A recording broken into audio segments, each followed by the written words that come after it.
Здравейте! Ето ме и мен с още едно предложение за салата. Получи се нещо като поредица, защото това е третата салата, която ви показвам. Надявам се да не ви омръзне, защото утре ще има четвърта последна. За приготвянето на тази ще са ни нужни 400 грама пилешки гърди, нарязани на купчета, които подправям с малко олио, сол, кайенски пипер, черен пипер, червен пипер и чесън на прах. Разбърквам да се овкуси месото и запичам в ерфраер. Ако нямате ерфраер, може да запечете във фурната. През това време си нарязвам една маруля, която разпределям на 2 порции. След марулята си нарязвам чери доматчета, около 10 на броя за порция. Върху тях си поръсвам царевица от консерва, 1/4 от консервата на салата. След това си накъсвам една моцарела, която разпределям в 2 чинии. Отгоре поръсвам с червен лук, нарязан на полумесеци.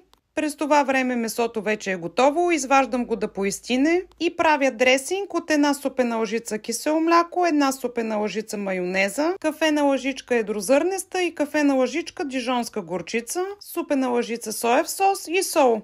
Искам да ви кажа, че този дресинг е много сполучлив. Бих го използвала и за други салати. Следва да разпределим пилешкото месо отгоре и да залеем с дресинга. Това беше за днес. Пожелавам ви една прекрасна вечер.